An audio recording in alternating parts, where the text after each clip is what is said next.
একজন স্বামী এবং একজন স্ত্রী কোনো এক কারণে নদীর পাশে নির্জন জঙ্গলে দিনের পর দিন শারীরিক মেলামেশা করে, কিন্তু আশ্চর্য বিষয় হচ্ছে তাদের কিন্তু বসবাসের জন্য ঘর আছে। তাহলে তারা এই নদীর পাশে জঙ্গলে কেন মেলামেশা করে? এটা রহস্য কি সেটা আমরা গল্পে জানতে পারবো। গল্পের নাম থানো। এটা মালায়ালাম নির্মিত একটি রোমান্টিক গল্প। তো বন্ধুরা, গল্পটি শুরু করা যাক। হাই বন্ধুরা, আমি এনএস তাসনিম তোনা। আমার এক্সপ্লেন মুভি আর্টে আরেকটি নতুন ভিডিওতে আপনাদের সবাইকে স্বাগতম। একটি বাসের ভিতরে আমরা দুজন ছেলে মেয়েকে দেখতে পাই। তারা দুজনের সম্পর্কে স্বামী স্ত্রী। এর নাম প্রতীক আর এই হচ্ছে তিশা। এরা একজন আরেকজনকে অনেক অনেক ভালোবাসে। এদের ভালোবাসা তাদের ফ্যামিলি থেকে মেনে নেয় না, তাই তারা দুজন মিলে পালিয়ে বিয়ে করে এবং তারা তাদের গ্রাম থেকে অন্য গ্রামে গিয়ে বসবাস করে। তিশা একজন বড়লোক ঘরের মেয়ে, এজন্য তার বাবা প্রতীককে মেনে নেয় না। সেম প্রতীকের মাও প্রতীককে মেনে নেয় না। তারপর তারা অল্প টাকা একটি ঘর ভাড়া করে, কিন্তু তারা রুমের ভিতর ঢুকে দেখে ঘরটা একদমই ছোট এবং ঘরটি তাদের ভালো লাগে না।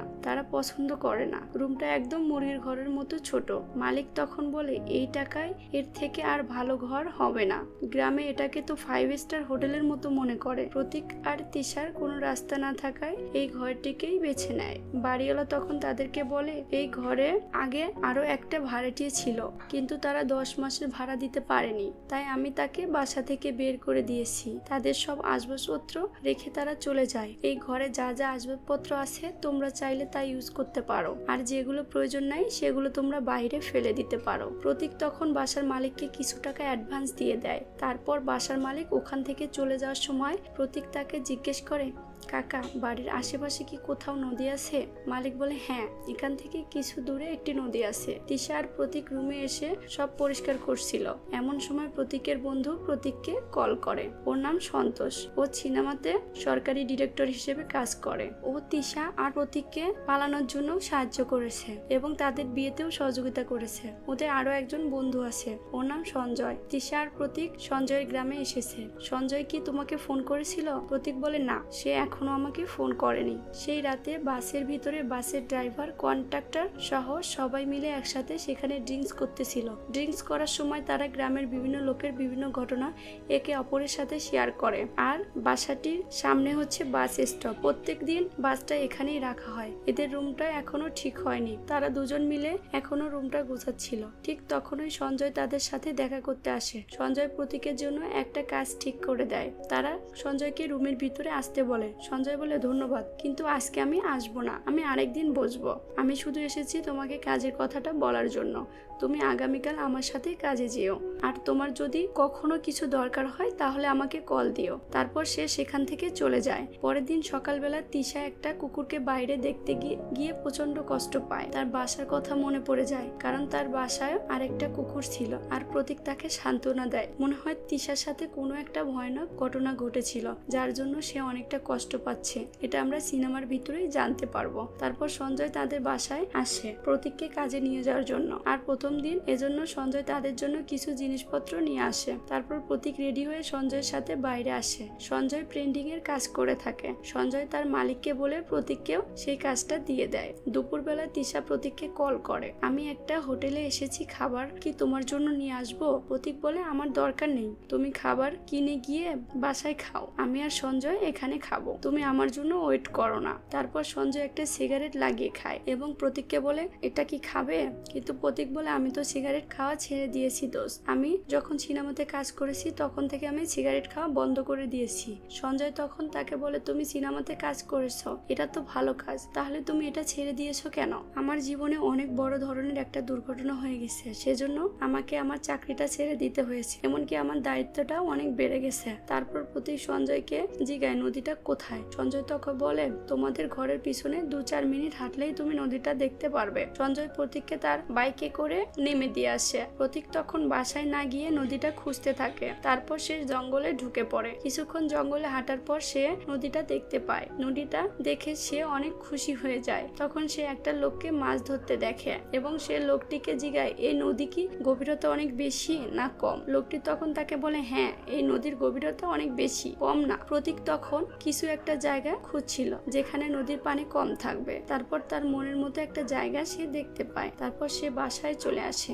বাসায় আসার পর তিশার সাথে সে কথা বলে। পরে গভীর রাতে সে বাসা থেকে বের হয়ে নদীতে আসে এবং এসে সে নদীতে নামে এবং সে নদীর গভীরতা মেজারমেন্ট করে। তারপর উপরে এসে সে গাছের ডাল পাতা দিয়ে একটি বিছানা তৈরি করে। তারপর সে আবার বাসায় চলে আসে। এসে তিশাকে বলে, আমি সবকিছু গুছিয়ে রেখে এসেছি, কালকে থেকে আমরা সেখানে যেতে পারবো। তারপর মাঝরাতে প্রতীকের ঘুম ভেঙে যায় এবং সে তিশাকে জেগে ওঠায়। তারপর তারা তাড়াহুড়া করে রেডি হয়। তারা ঘরের বাইরে এসে বাসটাকে দেখতে পায়। বাসের কন্ট্রাক্টর এখনো ঘুমায়নি। তিশা এটা দেখতে পায়। তারপর সে প্রতীককে বলে, কন্ট্রাক্টর এখনো ঘুমায়নি। তারপর তারা দুজন আবার ঘরের ভিতরে চলে আসে এবং তারা ঠিক করে তারা আজকে যাবে না, অন্য আরেকদিন যাবে। তারপর তারা পরের দিন রাত হওয়ার জন্য অপেক্ষা করে। দেখতে দেখতে পরের দিন রাত হয়। তারা দুজন রেডি হয়। প্রতীক প্রথমে বেরিয়ে আসে চেক করার জন্য যে কেউ জেগে আছে কিনা, কিন্তু আজকে কাউকে সে দেখতে পায় না। তারপর তারা তখন লুকিয়ে লুকিয়ে জঙ্গলের ভিতর দিয়ে নদীর ভিতরে আসে। তারপর তারা দুজনে নদীর ভিতরে নেমে পড়ে এবং তারা দুজন একসাথে নদীর ভিতরে ডুব দেয় এবং একসাথে উপরে ওঠে। এই কাজটা তারা অনেকবার করে। তারপর প্রতীক আর তিশা দুজনে উপরে চলে আসে। তারপর প্রতীক যে বিছানাটি বানিয়েছিল তার উপরে একটি কাপড় বিছায়। প্রতীক তখন তিশাকে তার সব জামা কাপড় খুলতে বলে। তারপর তিশা ভয়ে এদিক ওদিক তাকাচ্ছিল। তারপর প্রতীকের কথায় সেটা সব জামা কাপড় খোলে। তারপর তারা দুজনে জামা কাপড় খুলে একজন একজনকে জড়িয়ে ধরে। এখানেই তারা তাদের প্রথমবার শারীরিক মেলামেশা করে। কিন্তু আমার আশ্চর্য লাগে, তাদের ঘর আছে, বাড়ি আছে, কিন্তু তারা এখানে কেন তাদের শারীরিক মেলামেশা করে? এটার কারণ কি? কিছুদিন পর তাদের একটা উৎসব আসে। তাই সঞ্জয় আর প্রতীক সেই উৎসবের জন্য কাজ করছিল। এই কাজ করার জন্য সঞ্জয় প্রতীককে অন্য একটা গ্রামে নিয়ে আসে। প্রতীক তখন তিশাকে একা না রেখে তার সাথে নিয়ে আসে। কাজ শেষ হওয়ার পর তারা দুজন বাসায় চলে আসে। দেখতে দেখতে আবারও রাত চলে আসে। তারা আবারও গভীর রাতে সেই জঙ্গলে নদীর ধারে যায়। তারপর তারা আবার শারীরিক মেলামেশা শুরু করে। তখন বাড়ির মালিক তাদের রুমে আসে। এসে দেখে রুমে তালা দেওয়া, রুমে কেউ নেই। তখন বাসার মালিক প্রতীককে কল করে। উনি প্রতীককে জিজ্ঞাসা, তুমি কোথায় আছো? তখন প্রতীক তাকে মিথ্যা বলে কাটিয়ে দেয়। তারপর বাসার মালিক ওদের জন্য নিয়ে আসা জিনিসটি চেয়ারের নিচে রেখে চলে যায়। এভাবে পার হয়ে যায় বেশ কয়েকদিন, কয়েক রাত। সবকিছুই ঠিকঠাক ছিল, কিন্তু হঠাৎ একদিন তারা যখন আবার মধ্যরাতে বের হয়ে জঙ্গলের দিকে যাচ্ছিল, তখন বাসের ভিতরে সেই কন্ট্রাক্টর তাদের দুজনকে দেখতে পায় এবং সে ভাবতে থাকে এই মাঝরাতে তারা দুজন কোথায় যাচ্ছে। কন্ট্রাক্টর তাদের দুজনের সাথে সাথে যায়। গিয়ে সে দেখতে পায় তারা দুজন সেখানে শারীরিক মেলামেশা করছে। পরের দিন সকালবেলা কন্ট্রাক্টর বাসের ড্রাইভার সহ তার সুপারভাইজার সকলকে এই কথা বলতে থাকে, কিন্তু তারা কিছুতেই বিশ্বাস করে না যে তাদের বাড়ি আছে, কিন্তু তারা জঙ্গলে মেলামেশা কেন করবে। ঠিক তখনই প্রতীক তাদেরকে এসে বলতেছিল, এখানে আশেপাশে কি কোথাও কোনো ডক্টর আছে? আমার বউ একটু অসুস্থ। তখন কন্ট্রাক্টর তাকে ডাক্তারের ঠিকানা বলে দেয়। নদীতে বারবার গোসল করার জন্য তিশার ঠান্ডা লেগেছে। বেশ কয়েকদিন ওষুধ খাওয়ার পর সে সুস্থ হয়ে যায়। সুস্থ হওয়ার পর তারা আবারও তৈরি হচ্ছে জঙ্গলে গিয়ে মেলামেশা করবে। যখন তারা লুকিয়ে বের হচ্ছিল, বাসের কন্ট্রাক্টর তখন তাদেরকে দেখতে পায়। তখন কন্ট্রাক্টর তার সব ফ্রেন্ড সার্কেলদের কল করে। তারপর সবাই মিলে তারা নদীর পাশে এসে দূর থেকে তাদেরকে ফলো করতে থাকে। আর তাদের এই দৃশ্য দেখে তারা অবাক হয়ে যায়। তারা আসলেই এখানে মেলামেশা করতেছিল। তাদের মধ্যে থেকে কেউ একজন এগুলো ভিডিও করে। তখন তার মোবাইলে লাইটটা জ্বলে ওঠে। এটা তিশা দেখতে পায় এবং সে উঠে কাপড় পরে যখন ওখান থেকে চলে যাচ্ছিল, তখন ওরা সবাই প্রতীকের কাছে আসে এবং প্রতীককে বলে, তোমাদের রুম থাকতে তোমরা এখানে এসে কেন মেলামেশা করো? তখন প্রতীক তাদেরকে বারবার রিকোয়েস্ট করে সে এরকম আর কখনোই করবে না, কিন্তু তারা কোনো কথাই না শুনে তাকে অনেক মারধর করতে থাকে। তারপর তারা একটা সুযোগ দিয়ে দেয়, তাদেরকে বাসায় পাঠিয়ে দেয়। ঘরে এসে তিশা অনেক কান্নাকাটি করতেছিল। সে প্রতীককে বলে, এই গ্রামবাসী এখন সব জানবে, তাদের মান সম্মান ধুলোর সাথে মিশে যাবে। এগুলো ভেবে তারা অনেক কষ্ট পায়। পরের দিন সকালবেলা যে লোকটা এই ভিডিওটি করছিল সে এই ভিডিওটা শেয়ার করে দেয়। পরে পুরো গ্রামের লোকজন সেই ভিডিওটা দেখতে পায়। আর এই ভিডিওটা দেখে তার বন্ধু সঞ্জয় অবাক হয়ে যায়। তারপর সে দেখে প্রতীককে কল দেয়। প্রতীক ভাবছিল তার সঞ্জয় তাকে কাজে যাওয়ার জন্য কল দিয়েছে। সে ফোন রিসিভ করে সঞ্জয়কে বলে, আমি অসুস্থ, আমি দুদিন কাজে যাইতে পারবো না। এটা বলে সে ফোন কেটে দেয়। তখন সঞ্জয় বুঝতে পারছে না যে সে কি করবে। তখন প্রতীকের ঘরের সামনে আমরা বেশ কয়েকজন লোককে দেখতে পাই। এরা প্রতীক আর তিশাকে নিয়ে কথা বলছিল। একজন বলে এরা রাতের বেলা কাজ করে, দিনের বেলা বাসা থেকে বের হয় না। এগুলো বলে তারা হাসাহাসি করছিল। দেখতে দেখতে কিছু সময় চলে যায়। প্রতীক তিশাকে বোঝানোর চেষ্টা করে, কিন্তু তিশা অনেক কষ্ট পেয়েছে। সে কোনো কিছুই বুঝতে চাচ্ছে না। সে অনেক কান্নাকাটি করতেছিল। পরে দুপুরে এসে খাবারের জন্য বাসা থেকে বের হয়। তারপর সে খাবারের জন্য বাইরে হোটেলে গেলে সবাই অদ্ভুতভাবে তার দিকে তাকিয়ে থাকে এবং তারা সবাই তাকে দেখে অনেক হাসাহাসি করছিল। তারপর প্রতীক খাবার নিয়ে বাসায় চলে আসে। এগুলো দেখে প্রতীক অনেক কষ্ট পায়। সে চিন্তা করে সে একজন পুরুষ মানুষ, তাকে দেখে সবাই এত হাসাহাসি করছে, তাহলে তিশাকে দেখে তারা কি করবে? এগুলো মনে করে সে অনেক কাঁদতে থাকে। তারপর সে মাথা ঠান্ডা করে তিশাকে বোঝাতে থাকে। তারপর সঞ্জয় ভাবে এটা যদি এখানেই শেষ করে ফেলি তাহলে তাদের এটা এখানেই শেষ হয়ে যাবে। তারপর সে তার বন্ধু সন্তোষকে ফোন করে এবং সন্তোষকে বলে তোমার বন্ধু অনেক বিপদে আছে, তুমি এখানে এসে তাদের সাথে দেখা করো। সন্তোষ তখন সাথে সাথে তাদের গ্রামে আসে। সন্তোষ এবং সঞ্জয় মিলে বাসার মালিকের সাথে কথা বলে। সঞ্জয় আর বাসার মালিক তিশার আর প্রতীকের সব ঘটনা সন্তোষকে খুলে বলে এবং বলে ভিডিওটা পুরো গ্রামে ভাইরাল হয়ে গেছে। গ্রামের সবাই তাদেরকে নিয়ে বাজে বাজে মন্তব্য করছে এবং সবাই মিলে মালিকের সাথে অনেক রাগারাগি করতেছিল, কারণ এরকম লোককে কেন মালিক ভাড়া দিয়েছে। এখন তাদের গ্রামে থাকা একদমই ঠিক হবে না। এরপর সঞ্জয় সন্তোষকে বলে নিশ্চয়ই তাদের মধ্যে কোনো একটা ঘটনা আছে, তুমি একবার তার সাথে এই ব্যাপারটা নিয়ে কথা বলো, তারপর আমরা সবাই মিলে সিদ্ধান্ত নিব। তখন সঞ্জয় 7 বছর আগের কথা বলে। তখন প্রতীক একটা অ্যাসিস্ট্যান্ট ডিরেক্টর হিসেবে কাজ করত। প্রতীক আর সন্তোষ দুজন একসাথে কাজ করত। ওরা যেখানে কাজ করত সেখানে প্রতীক একটা কুকুরকে দেখতে পায়। এই কুকুরটা তার মালিকের কাছে থাকে না, তার মালিকের কাছ থেকে সে হারিয়ে গেছে। তখন প্রতীক কুকুরটাকে তার কাছে রেখে দেয়। প্রতীকের বাসায় আরেকটা বন্ধু থাকতো। দেখতে দেখতে কয়েকদিন পার হয়ে যায়। প্রতীক কুকুরটাকে অনেক বেশি আদর করে এবং সে কুকুরটায় মায়ে পড়ে যায়। সে কুকুরটাকে অনেক ভালোবাসে। আর এই কুকুরটি হচ্ছে সেই তিশারই কুকুর। তিশা এই কুকুরটাকে হারিয়ে ফেলেছে। কুকুরটা হারিয়ে যাওয়ার পর থেকে তিশা পুরোপুরি ভেঙে পড়ে। কুকুরটার জন্য সে খাওয়া দাওয়া বন্ধ করে দেয়। সবসময় কুকুরটার জন্য চিন্তা করে। কুকুরটার জন্য সে অনেক কষ্ট পায়। এটা একমাত্র যারা কুকুরকে অনেক ভালোবাসে তারাই বুঝতে পারবে। তিশা কুকুরটাকে খুঁজে বের করার জন্য সে পত্রিকার কাগজ ছাপায় এবং এই পত্রিকাগুলো দেশের সব জায়গায় লাগিয়ে দেয়। এই পোস্টারটা প্রতীকের বন্ধু সন্তোষ দেখতে পায়। এটা প্রতীকের কাছে নিয়ে আসে এবং কাগজটা প্রতীককে দিয়ে দেয়। প্রতীক এটা থেকে নাম্বার নিয়ে তিশাকে কল করে। তিশাকে কল করে বলে তোমার কুকুরটা আমার কাছে আছে, ঠিক আছে, তুমি চাইলে কুকুরটাকে নিয়ে যেতে পারো এবং তাকে তার বাসার ঠিকানা দেয়। তিশা তখন সাথে সাথে একটি বাইকে করে তার কাছে চলে আসে।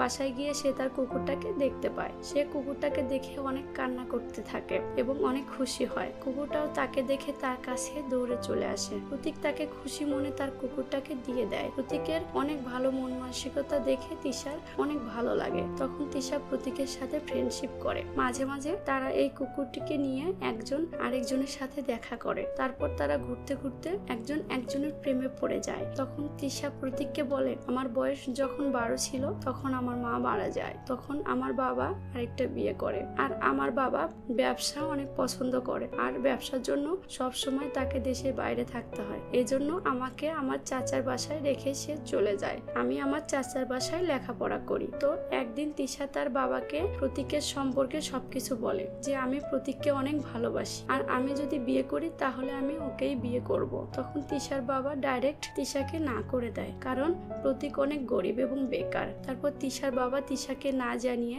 একটা ছেলের সাথে তার বিয়ে ঠিক করে। তিশা এটা জানার পর সব ঘটনা প্রতীককে খুলে বলে। তারপর তারা দুজনেই সিদ্ধান্ত নেয় যে তারা পালিয়ে বিয়ে করবে। তারপর তারা রাতে সেখান থেকে পালিয়ে যায়। পরের দিন সকালবেলা তাদের বন্ধু সহ তারা কোর্টে বিয়ে করে। বিয়ের পর প্রতীক আর তার বন্ধুকে নিয়ে তার বাসায় চলে আসে, কিন্তু তার বাসায় আসার পর তার মা তাকে মেনে নেয় না। তাদের দুজনকে বাসায় থেকে বের করে দেয়। প্রতীক আর তিশা বুঝে উঠতে পারে না তারা কি করবে। সন্তোষ তখন তাদের দুজনকে তার বাসায় থাকার অনুরোধ করে। তখন সেটা প্রতীক রাজি হয় না। প্রতীক বলে তুমি আমার জন্য অনেক কিছু করেছো ভাই, আমি এসবের জন্যই ঋণে থাকবো তোমার কাছে, তোমাকে অনেক ধন্যবাদ, আমরা সবকিছু অ্যাডজাস্ট করে নিয়ে থাকতে পারবো। তারপর তারা একটা ছোট রুম ভাড়া নিয়ে থাকে। ছোটখাটো একটা কাজ করে তারা সংসার চালায়। হঠাৎ করে একদিন তিশার বাবা তিশাকে একটা মেসেজ দেয়। উনি একটা ছবি পাঠায়। ছবিতে দেখা যায় কুকুরটি মারা গেছে। তিশা এটা দেখে অনেক কষ্ট পায় এবং জোরে জোরে কান্না করতে থাকে। আর এই এই কুকুরটিকে তার বাবা নিজেই মেরে ফেলেছে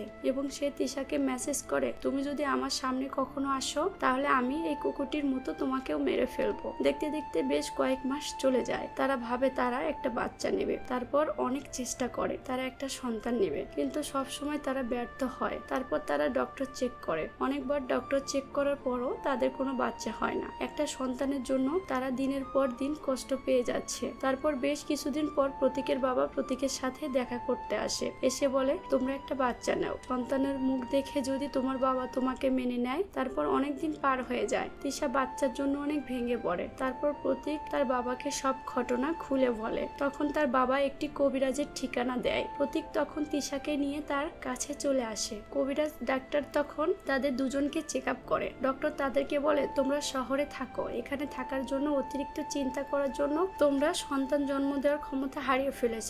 এখন তোমাদের উচিত গ্রামে গিয়ে তোমাদের মন মাইন্ড ফ্রেশ রাখা। আর তোমরা যদি নদীতে গিয়ে নদীর পানিতে নেমে বারবার ডুব দিয়ে শরীর ঠান্ডা করে মেলামেশা করো তাহলে তোমরা তোমাদের সন্তান জন্ম দেওয়া সম্ভব। নদীতে বারবার ডুব দেওয়ার ফলে তোমাদের শরীর ঠান্ডা থাকবে, তখন তোমাদের শরীরের পরিবর্তন আসবে, আর তখন মেলামেশা করলে তোমাদের বাচ্চার জন্ম হবে। এটা ছাড়া অন্য কোনো মেডিসিন তোমাদের কাজ করবে না। তখন প্রতীক বুঝতে পারে সে কি করবে, কারণ এটা কি আদৌ সম্ভব? নদীর পাড়ে তারা কিভাবে মেলামেশা করবে? তারপরও দিনের পর দিন তারা অনেক ডাক্তার চেক করে, কিন্তু কোনো কাজ হয় না। তাদের কাছে আর কোনো রাস্তা খোলা নেই, তাই তারা সেই কবিরাজ ডাক্তারের কথাই সিদ্ধান্ত নেয়। তারপর তারা দুজন মিলে সেটাও চেষ্টা করবে এবং এই ব্যাপারটা তার বন্ধু সন্তোষের সাথে শেয়ার করে। সন্তোষ তখন তাদের দুজনকে তার বন্ধু সঞ্জয়ের গ্রামের ঠিকানা দেয়। আর এখানে আসার পর তাদের সাথে এই ঘটনা ঘটে। এই কথাগুলো শুনে বাড়ির মালিক আর সঞ্জয় দুজনে অনেক কষ্ট পায়, বুঝতে পারে এখানে তাদের কোনো দোষ নেই। সেই রাতে ওরা তিনজন ওই বাসে করেই চলে আসে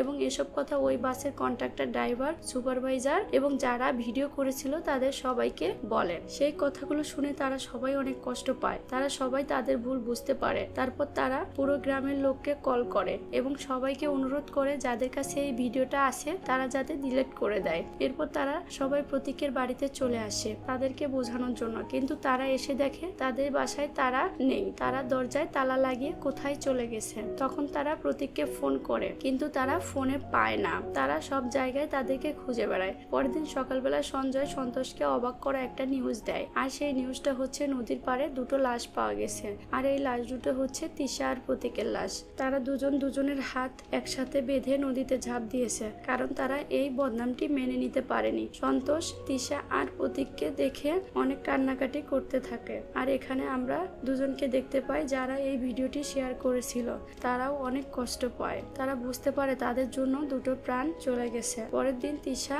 আর প্রতীকের একটা নিউজ ছাপানো হয়। তিশা আর প্রতীকের পোস্টমর্টম করার পর তারা দেখতে পায় তিশা প্রেগনেন্ট ছিল। এটা শোনার পর গ্রামের লোকজন আরো বেশি কষ্ট পায় আর গল্পটা এখানেই শেষ হয়ে যায়। তো বন্ধুরা, গল্পটি কেমন লাগলো প্লিজ কমেন্ট করে জানাবেন। আর গল্পটি যদি ভালো লাগে প্লিজ আমার চ্যানেলটি সাবস্ক্রাইব করবেন। ধন্যবাদ সবাইকে।